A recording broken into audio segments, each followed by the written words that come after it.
Avec vous. Évangile de Jésus-Christ selon saint Marc.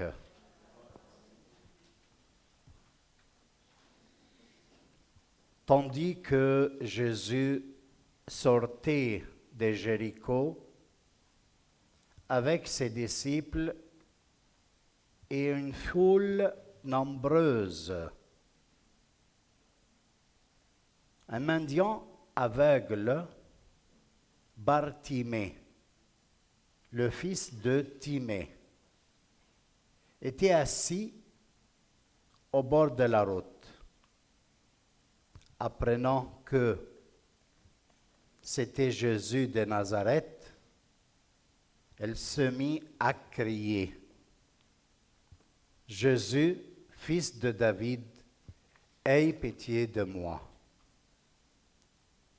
Beaucoup de gens l'interpellaient vivement pour le faire taire, mais elle criait de plus fort: « Fils de David, aie pitié de moi. »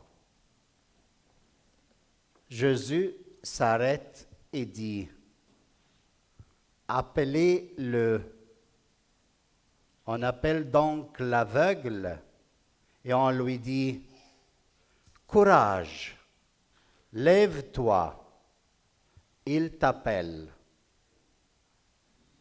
L'aveugle jeta son manteau, bondit et courut vers Jésus.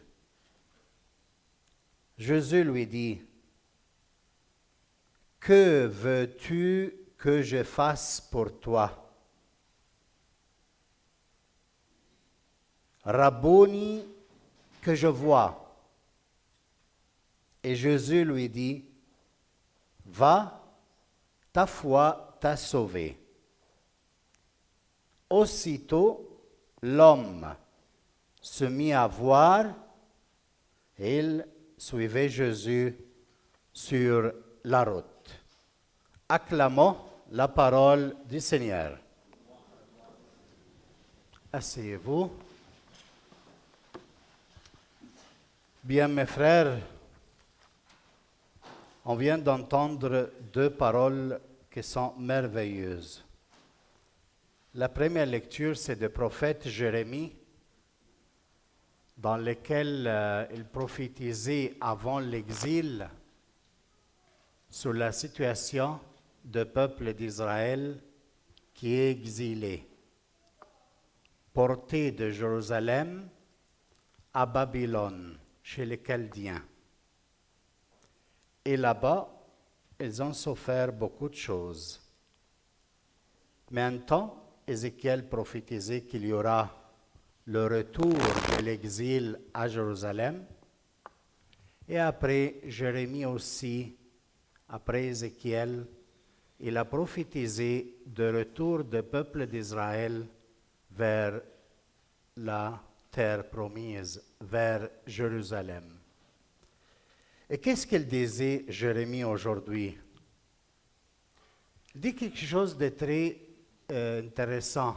Il nous fait penser un peu. Qu'est-ce qu'il dit? « Voici que je les fais revenir du pays du Nord, de chez les Chaldéens. » Merci.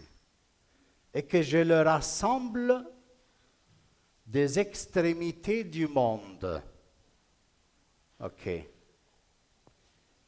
Il y a même, attention à ça, il y a même parmi eux, les exilés, qui, l'aveugle et les boiteux, le boiteux, corrige-moi, boiteux. Pas seulement l'aveugle et le boiteux, mais qui encore? La femme enceinte et la jeune à accoucher. Pourquoi Jérémie, il mentionne des genres du monde comme ça? Parce que retournant de l'exil, c'est pas facile pour ce type de monde de marcher. Un aveugle, il ne peut pas marcher seul. Maintenant, il doit avoir son bâton ou il est appuyé sur quelqu'un d'autre.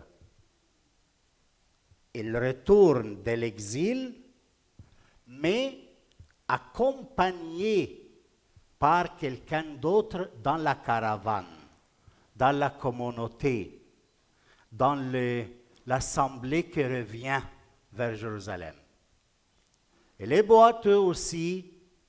Elle ne peut pas marcher tout le long chemin du nord jusqu'à Israël. Mais elle a besoin d'aide. Alors quelqu'un d'autre va l'accompagner de la communauté, de la caravane, pour faire ce retour du pays d'exil vers Jérusalem. Et la femme enceinte, comment elle va marcher des kilomètres comme ça? Alors elle doit s'appuyer sur quelqu'un d'autre. Et la femme qui vient accoucher, aussi elle a besoin d'aide pour marcher et retourner à Jérusalem. Qu'est-ce que ça veut dire ça? Pourquoi ces petits détails que Jérémie est en train de nous dire? Parce qu'il est en train d'exprimer qu'il y a une assemblée qui revient, et ceux qui sont faibles, on prend soin d'eux. On l'aide. La dimension communautaire ensemble, dans l'expérience d'être libéré, est très importante. Ce n'est pas que chacun court seul sans prendre soin de ceux qui sont autour de lui. Et après, l'évangile, celui qui est aveugle, Jésus ne l'abandonne pas. Il est privé parce que Jéricho, si tu sors de Jéricho pour aller à Jérusalem, ça c'est la dernière partie du chapitre 10 de l'évangile de Marc, où Jésus termine tout ce qu'il a à faire dans ce moment, et après il commence à monter vers Jérusalem aussi. Alors qu'est-ce qui se passe? Il trouve, en sortant de Jéricho, cet homme-là assis, en train de mendier. Ce qui est très intéressant, l'aveugle, il a son nom ici. Il est identifié. Timée, le fils de Bartimée, le fils de Timée, Bartimaeus. Alors l'aveugle ne s'est pas inconnu. Mais qu'est-ce qu'il fait l'aveugle? Il crie. Il entend que c'est Jésus. Il crie plus fort. Il dit, Jésus, fils de David, aie pitié de moi. Mais quand il vient à recevoir la nouvelle qu'il t'appelle, première chose qu'il fait, c'est quoi? Il jette son manteau de sur lui. Attention, jeter le manteau pour un aveugle qui n'a rien, c'est-à-dire jeter toutes ses sécurités. En quoi il s'appuie? Sur quoi tu t'appuies, toi? Quelle est ton sécurité? Il jette ses sécurités, le manteau, et après, il saute. Et ça, c'est drôle. Un aveugle qui saute, c'est drôle. Mais il est pris, il est tiré d'une voix de Jésus qui lui dit, viens, il t'appelle. Et alors, il est tiré, il jette les sécurités, il saute, et pas qu'il marche, ou il se laisse conduire l'aveugle à Jésus. Non, il court vers lui, dit Marc, l'évangéliste. Ce sont trois comportements qui sont drôles d'un aveugle assis et il mendie. Ce n'est pas un comportement normal d'un aveugle. Il est assis, n'est pas très communicatif, il demande le monde et c'est tout. Mais ici, il y a un comportement surprenant. Pourquoi? Parce qu'il est attiré de la voix de Jésus qui lui dit, appelle-le, viens vers moi. Alors tous ces trois gestes, il indique qu'il a mis déjà sa confiance en Jésus-Christ. C'est pour cela qu'il jette sa sécurité, le manteau, et il saute, il court vers lui. Et ce qui est intéressant, Jésus ne pas lui a dit, mais je vais te faire le miracle, je vais te guérir les yeux. Non. Jésus s'est mis complètement à son service. C'est l'attitude de Jésus quand il note qu'il y a un signe de foi qui sort de toi. Il s'est mis complètement à ton service. Qu'est-ce que tu veux que je te fasse? Ce que tu vas demander, je vais le faire. De voir. Il n'a pas dit, vois. Tu vas voir. Non, non. Ta foi t'a sauvé. Reste sur l'essentiel, Jésus. Parce que tu as jeté ton manteau quand je t'appelais. Tu t'es attiré par ma voix. Et tu as sauté et tu as couru vers moi. Je vois que tu as hâte de me rencontrer. C'est ta foi qui est en train de te sauver. Tu es guéri parce que ta foi t'a sauvé. Qu'est-ce que ça veut dire pour nous ce matin? Je ne sais pas si on fait l'expérience qu'on est aveugle.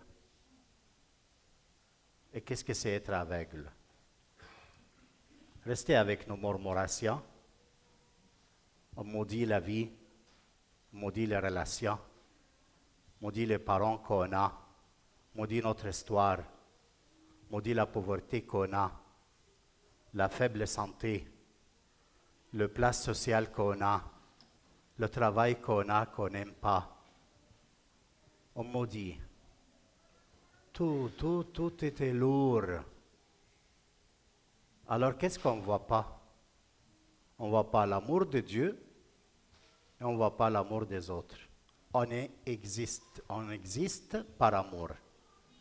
Si tu enlèves cet amour, ta existence, elle n'a pas de sens. Et alors tu deviens aveugle. Tu ne vois pas. Et si tu es aveugle, ce matin, Jésus-Christ monte vers Jérusalem. Et il t'appelle. Il te dit, viens vers moi. Je vais donner un sens à ta vie.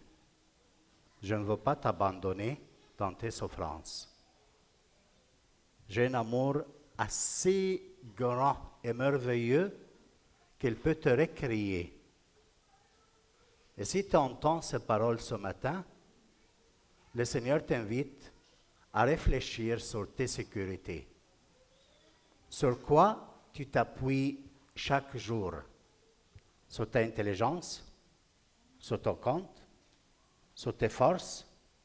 Ta volonté? Tes capacités de te relationner? Ta formation et performance fantastique dans le travail? Sur quoi tu t'appuies? Qu'est-ce que tu sens par rapport à cet appel de Jésus pour voir son amour et l'amour des autres? Jetez tes sécurités, saute vers lui, va vers lui, cours vers lui maintenant. Et pendant que tu fais ça, lui, il va venir se donner à toi avec son corps et son sang pour être un avec toi. Lui en toi et toi en lui. Pour faire quoi? Pour trouver l'essence de ma vie. Oh, je peux vivre dans la maladie, dans la souffrance, dans la pauvreté, dans la richesse, en tout cas. Avec n'importe qui, avec mon mari, avec ma femme, remercier le Seigneur pour mon histoire. Je ne vois rien contre moi. Toute mon histoire, elle était pour mon bien. Ah, Dieu merveilleux. Ce qu'il a fait est fantastique. J'ai le meilleur mari. J'ai la meilleure femme. Parce que Dieu est le maître de l'histoire. Ça, si tu vois son amour et l'amour des proches. Alors, c'est un moment de se rencontrer avec Jésus et demander ses grâces. D'accord?